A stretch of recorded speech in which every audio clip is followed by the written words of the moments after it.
Recording.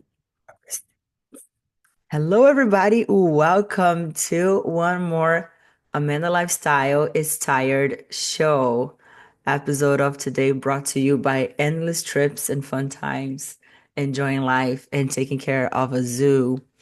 But I said a couple of calls away that I was gonna come here, looking a little bit better with makeup on and all my hair done, but not today. No time, but I hope you still love me as I'm real with my dark circles and little to no makeup and a tired face. But it's a good tired. It's a good tired. So today we're going to talk about a very important topic. It's called body dysmorphia. It's this amazing thing that most of us women deal with that is an incredible feeling where you're looking amazing, but you're feeling like crap. It's awesome. I totally recommend all of us to go through that route. Just kidding, jokes apart. It's awful, it's horrible, but quite honestly, it's something that a lot of us deal with. If not, I can honestly say 100% of my clients have dealt with that. Maybe not all the time, but on and off, and in different aspects of it. Some of it think that they're much bigger than they are. Some of them think they're much smaller than they are.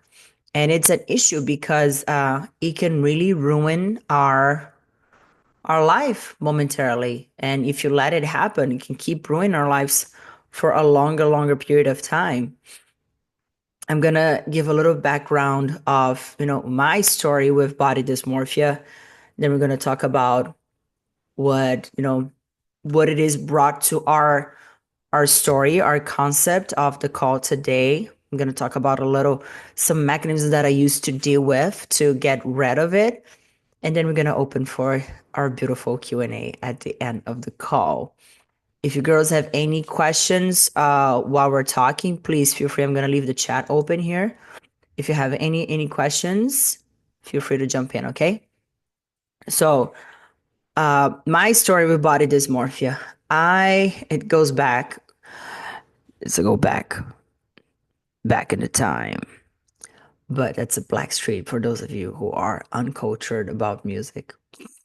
It's time to go back. But um of course I'm gonna be brief, but when I was little, I was a chubby, I was a fatty, and my beautiful friends from kindergarten, I was like, preschool, first grade, second grade, they used to call me furball because I was chubby and I was hairy. And so you can imagine what that does for a girl's personality, right? But, you know, um, thank God things changed and I grew. I learned where to get a nice Brazilian wax and things changed. But I believe, honestly, from that time, that's when I got ingrained with the image of being overweight, of being, the fat girl, of being the chubby one. Not needless to say, I have two older brothers, and of course, they call me fat too. They call me, for those of you who know Brazilian history, they call me Monica from the Turma da Monica uh, comic books. So that's what we used to roll back home. So I think from that time, hey Fabienne, it used to be, yeah, I was given that identity of, the fat girl. And come seventh grade, I lost weight and I became like the girl, was the hottest girl because I developed really fast. At age 12, I already had boobs, I had hips, I had legs. I used to play all the sports, I used to dance. So I became very a woman very early. But it's still in the back of my mind, I had that chubby little image. I think I went through all my teenage years not really caring about that because I was so obsessed with dance. And I was rehearsing so many hours, Flexi, super entertained. Rehearsing so many hours, my diet was horrible. But because I was rehearsing, no, 4 to 6 hours on a daily basis, of course, I was very lean, I was very athletic. And then at a beautiful age of 20, 21 years old, I came to this beautiful country for the first time. I did an exchange program that lasted 7 months, and I gained around 40 pounds on that time because my diet was conceived of dollar menu and dollar beers and dollar drinks. Because what do you do when we're 21 in a foreign country? I just wanted to party, spend as little money as possible, shop, and have fun. And that's what I did. And I gained 40 plus pounds. Not only that, but I got pre-diabetic. I got borderline obese. I got all my hormones were out of whack. It was horrible. But then again, oh my gosh, there's somebody there. There's the neighbor. I was freaking out. Lord, sorry. I was like, who's here? Oh, I'm glad I have witnesses.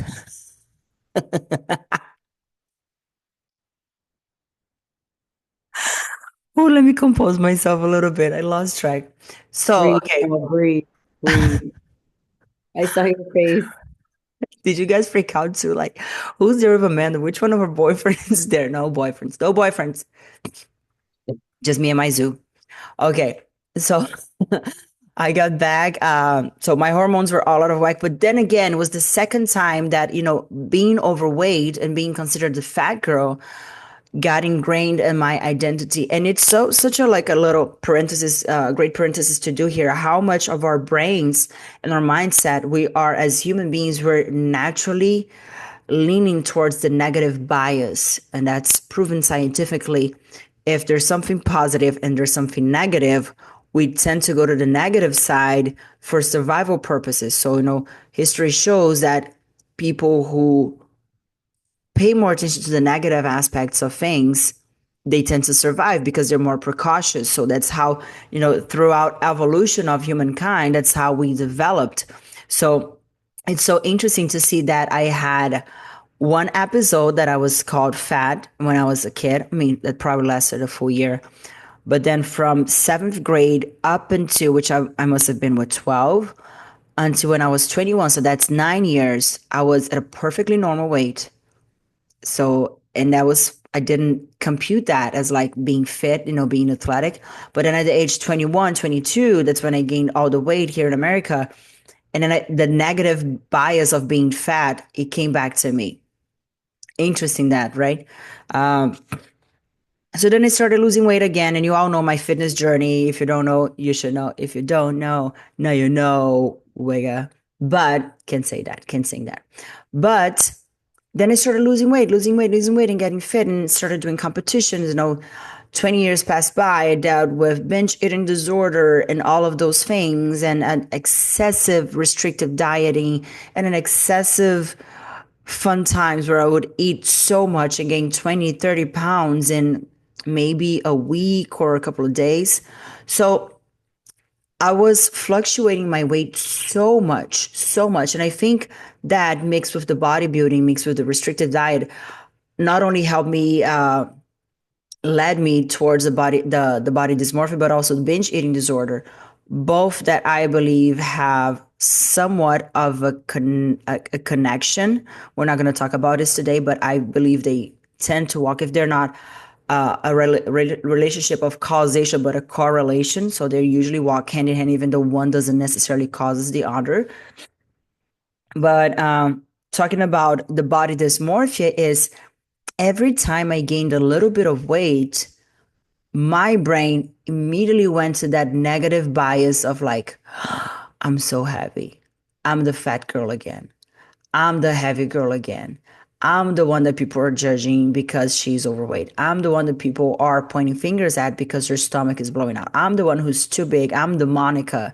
So I believe, honestly, for most of us women, that's kind of where it comes from because we tend to have some sort of trauma or a history or a negative episode that we are connected with being, and not necessarily saying overweight, but being in a body that quite doesn't please us, quite doesn't, is not what we want.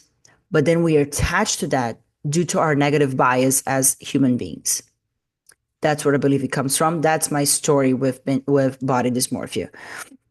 I have another story that I shared on a video I posted on Instagram. I'm going to share here very briefly that because that was the trigger when I understood I cannot live my life like that anymore. And that was the year was 2019. I had just done a competition in the Bahamas. I had just moved to America, got married.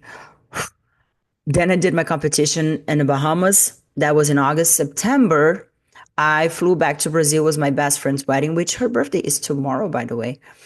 I flew to her wedding. I was maid of honor, and I was feeling huge because, of course, after a competition, it's normal, and especially that show in particular, that was probably one of my leanest points on stage. I must have weighted 137, 135 pounds, 132 maybe.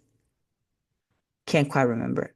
But something like that, which is extremely little for me. For just so you have an idea, right now I'm weighing 150 pounds. So imagine me minus 20 pounds. It's very, very lean. And I was very restricted dieting. I was doing like 2 hours of cardio a day. Mind you, it was probably one of the best I've ever looked on stage for that category. I got top seven of the world, so I was really happy. But after that, I started eating normal, and I didn't even binge eat that much. I was kind of already on my healing journey, so I was just eating normal. My cats are going crazy. I was just on my natural path of eating normal, but I gained a few pounds. Of course, I did. I must have gained like 10 pounds, which put me in the normal weight. So even if I was at 145, that was a great weight. That it is a great weight for me. That is my off-season weight most of the times. Um, but when we went back to Brazil, of course, I was eating more pão de queijo. I was eating my mom's food. I was drinking more with my friends. We had the bachelorette party. Of course, I was bloated. Nothing out of crazy. Like I still had veins popping out of my forearms, and that's kind of how I know that I'm still lean. My stomach might be a little bloated temporarily, but I can see my leanness in all the rest of my body. Mind you that I was miserable that entire trip. Like, and when I say miserable, I was miserable. I didn't want to go out. I didn't want to see my friends. I didn't want to put a bikini in front of my girlfriends in this beautiful house that we rented on the hill for her party. It literally ruined my trip. Not to say that, but I was also like, um, because I think I was eating the food with so much rejection. I was eating with so much like heartburn and poor digestion. So I was miserable, miserable. On the pictures of the wedding, I remember like feeling disgusted because I hated my dress. I didn't think I looked good. It was awful. Didn't stop me from eating though. I still ate and enjoyed and drank and enjoyed the party. But I hated pictures, and I hated being in that position. 2019. Fast forward maybe a couple of years after I was scrolling on my album to find a picture to post, and I saw this picture that I was taking a selfie at a gym, and I could tell was back home in Brasilia. And I was like, well, when was this picture? Like, I look so good. I checked the date, and it was exactly the date of that same trip. It was September 2019. And at that moment, like, my mind just did like this.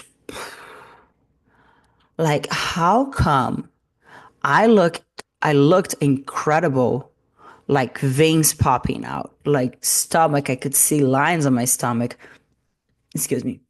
I looked amazing, and by my brain was telling me I looked disgusting. That's when I figured out, like, and it was at that time was an on and off switch. Like, I can't trust my brain anymore for that reason, for that particular specific topic. I can't trust my brain on how I look. My brain cannot process objectively and fairly how I look in that moment. And that's when I understood. Like, I don't even know like body dysmorphia was such a discussed topic back then, or if even it had that name. But I remember like that's it. I'm not gonna like pay more attention to how my brain is computing how I look at the moment because it's not real. And that started like taking away so much anxiety from me because even, and of course it was an on and off switch, but the practice and application of that becomes better and more refined day to day episode after episode, time after time, trip after trip, refeed meal after refeed meal. Like I was just sharing with my friend Iani, like we were together on this beautiful trip now in Turks and Caicos. And even though like I'm on a row of losing weight slowly for my show in 6, 7 weeks from now. So I'm on the good time. I'm on exactly the weight that I should be. Of course, there I drink a little bit more, few shots. But it weren't even shots. It was just regular drinks. No. And my eating was a little bit off. I had maybe too many protein bars that I usually don't like to eat, but I try to keep up with my protein intake. So that means a little more sugar, alcohols on my diet than I would like to be. So of course my stomach was bloated. And I felt it in some outfits I put. I was like, oh, that is my first thought. Oh, I look fat again. And I'm being 100% honest and transparent with you ladies here. Oh, I look fat again. Second thought is, this is never going to work. And even just saying that out loud, it sounds such a nonsense to me. And it sounds like I'm exaggerating, but I'm not. I honestly think it crosses my mind. I should just give up. I'm never going to lose the weight. I'm never going to have a six pack. I'm never going to be, the lean chick. Can you believe that crosses my mind? Because even just saying now out loud, I'll sound like a maniac. Because here I am, this fitness athlete, model, influencer, trainer, ambassador, representative. I've been a leaner. I've been on stage for, I don't know, over fifteen times, competed for 11 years, been a champion. And I still believe that I can't do this because at that second, at the first impression on the mirror, because of the negative bias of the brain, that I look and I probably identify myself as the little girl that my friends used to call me, the fur ball, bolinha de pelo, for those of us who speak Portuguese. And then I have to talk myself out. So, okay, so that's a little bit my story and a little bit bring into reality, because it's so easy to talk about something that happened 10 years ago. But this is me literally 4 days ago, not 4 years, literally 4 days ago. But now bring it back to how I deal with that. What are the mechanisms that I use to just not let that ruin my life? As first is that little thing that I said that happened to me around 2021 is like, I know now, and it's clear to my mind, and it's objective to me that I cannot trust my brain to tell me how I look at that moment. Now, knowing that, I can make a smart decision and once again, an objective decision of like, am I going to listen to my brain, or am I going to, based on the evidence of the past and based on all those years of dealing with that and realizing that 100% of the times I was wrong, am I going to make an objective decision that I'm not going to let how I think I look right now dictate my humor? Did I make myself clear? Let me try to repeat in better words. I have a choice when I look at myself in the mirror and I don't like what I see. I have a choice to let my brain tell me how I feel, even though I know that a lot of the times, if not most of the times, if not all the times, it was wrong. When I think I'm ugly, when I think I'm fat, when I think I'm not good enough. Or option number two, based on all those times that I've already understood and proven that my brain was wrong, I can make an objective decision to ignore my brain and just assume it's a decision. Assume that I look good. Assume that 2 days from now, I'm going to look at this picture and say, damn, I look good. A year from now, I'm going to look at this picture and say, damn, I look good. 10 years from now, I'm going to look at this picture and say, like, damn, I look fire. Because that's what really matters. It's a decision. Once I understood that, and I can look at myself in the mirror and say, I might feel fat. And okay, now just something came to my mind. This is not the nonsense of I'm a boy and identify as a girl. I'm sorry if there's anybody thinks that. I think it's not based on I'm gonna create something that is not real. It's not that. I'm saying that based on evidence, I'm not 5'4" and believe that I'm 5'10". It's not what I'm saying. I'm saying that my brain has proven to me that it's not reliable because it always makes me want to think that I'm not good enough or that I'm not pretty enough or that I'm not lean enough or that I'm not muscular enough, I'm not tall enough, I'm not short enough, I'm not delicate enough, I'm not pretty enough, my lips are not big enough, my eyebrows are not snatched enough, my skin is not even enough, like all those things that were not enough, that they keep coming back to us. So it's a decision for you to understand because I guarantee if you go back in your mind, if you go back on your life, and it doesn't need to be 10 years ago, it can be, I guarantee if you go back like a year ago, I guarantee you can think of at least 3 to 5 episodes that at the moment you didn't think you look good, but you look back at the pictures and like, damn, I look great. And that's what you should base your decisions off, not on that momentary feeling because that can be affected by so many things. Even like you might have had a bad night of sleep, you might have had a discussion with a friend, you might have had a bad, I don't know, you might have like eaten something that's making your digestion go bad. Like I don't know what can be happening, but you have the power to decide. So that's one. That's how I deal with that. Number two, how I deal with that is I absolutely don't let that stop me from enjoying life because I've been in the side of the story that I've not taken the picture, I've not done the whatever program that I was supposed to do on vacations. I've not done use the outfit that I wanted to use. I've not gone on let's say a boat day or a pool day because I didn't think I looked good enough.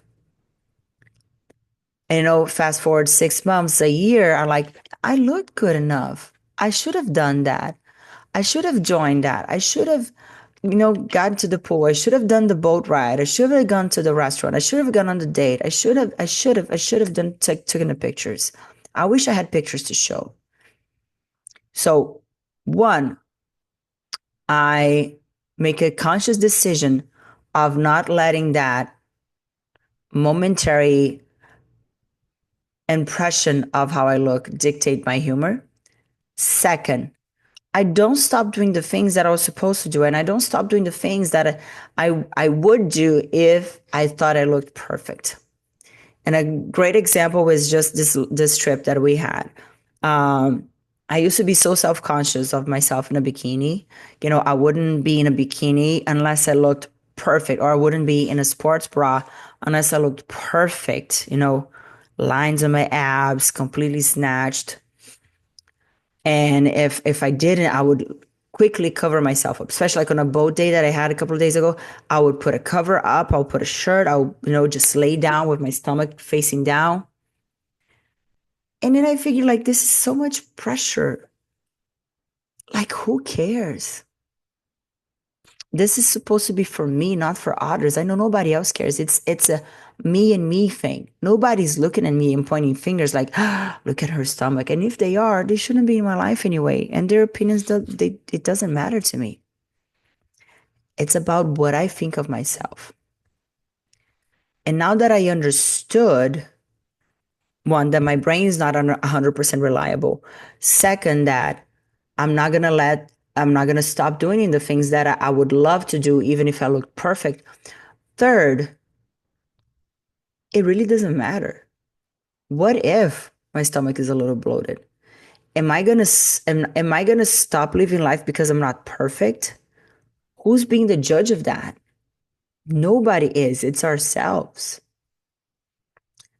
It's ourselves that are stopping us from really enjoying life and understanding like I don't need to be perfect.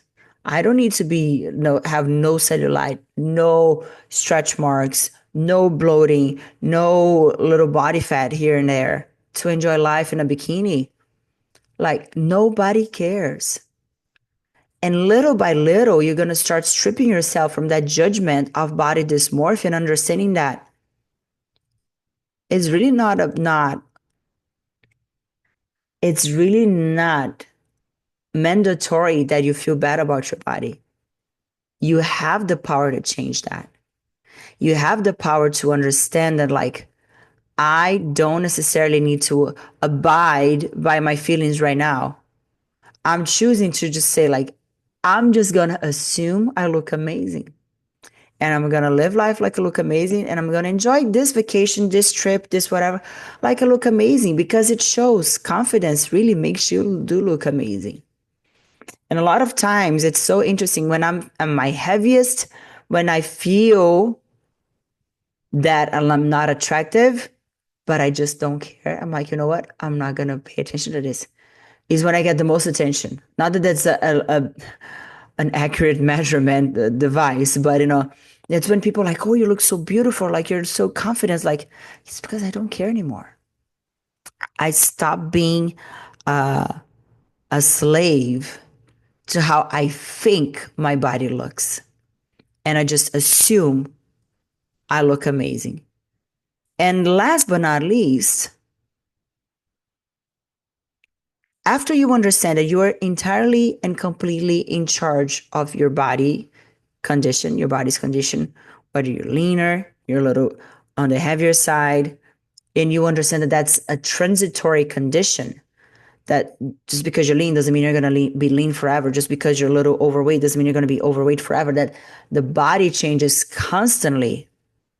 Once you understand that it's a transitory thing, it keeps changing, you understand, why am I going to let something that is so easy to be changed, that it's so transitory, dictate how I feel on that moment? It's like I'm only happy when I have long hair, and if somebody chops my hair, I'm not gonna be forever miserable. Hair grows back. You can lose fat cells. You can grow muscles. You can change everything in your body if you want, if it's not pleasing you. So let's stop letting a momentary thing, a little tiny little bit in space of something you think it's real, dictate your behavior on that moment that should be so happy for you, like a vacation, a workout, a big event, or something. Just assume you look good. And if anything, if you look at pictures like 2 months after that and you really don't look good, you're going to be like, okay, what have I done to change? And if I haven't done anything, I'm going to start doing now. I think once you're able to remove the guilt, the shame, and that stupid impression that things are forever, especially on our physique, things become so much lighter. So much lighter. You understand that, like, okay, I might not be happy right now with how I look, but that's entirely on my control. And that's a transitory condition. I can literally change this starting now.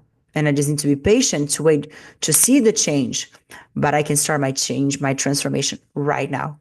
And that already is enough of a reason for you to be happier about it. I said I was going to do so good in trying to finish at 30 minutes. I did 32 minutes. It's a wrap, ladies. I close my mouth now and I open for questions. Whatever you want to talk about, whatever you want to ask. If you agree, if you disagree, you can open the mic, you can open the camera, you can text, you can type, you can send fog signals, whatever you want to say. Or, also we're open for other questions about anything else you want to talk to, diet, supplements, flexi, training, mindset, behavior, boyfriends. Just kidding.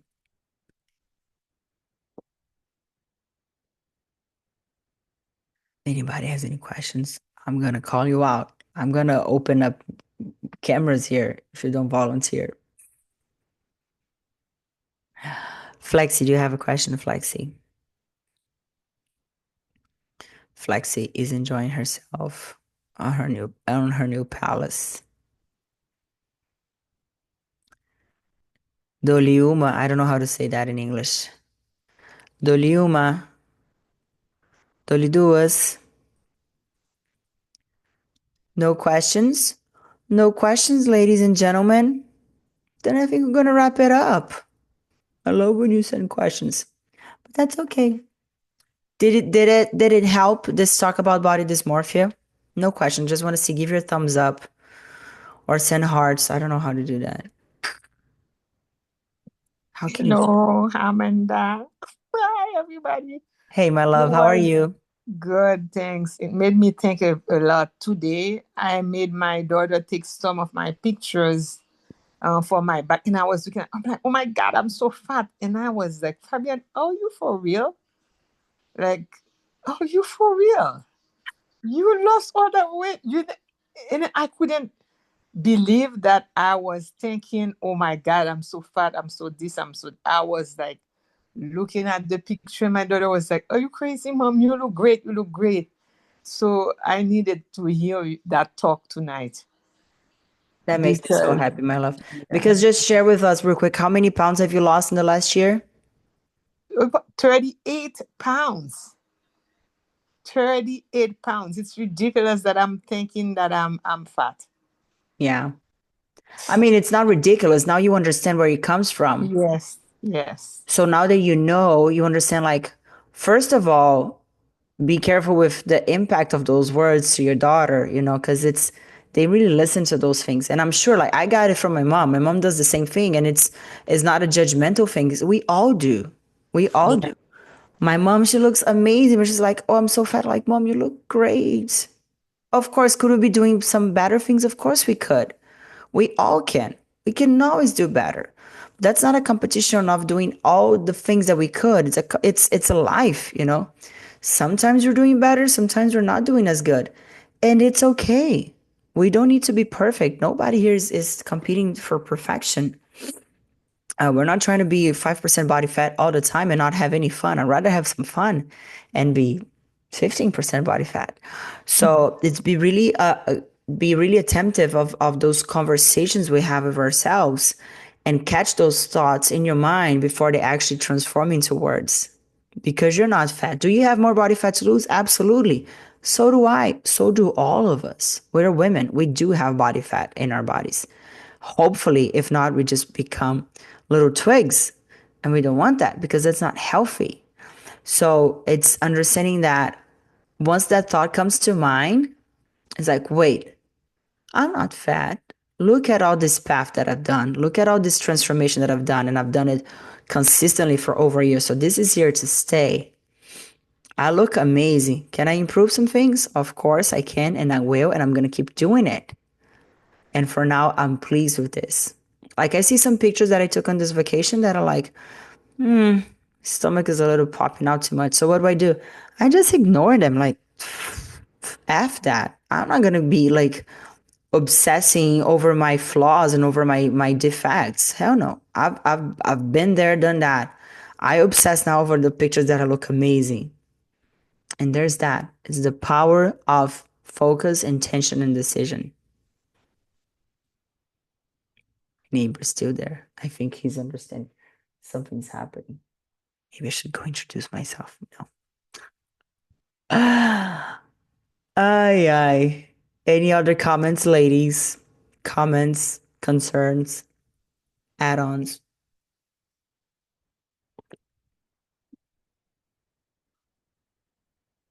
Is that? Ah, thank you. I know my 10 looks really good. I know. I know. Thank you. Thank you. Thank you.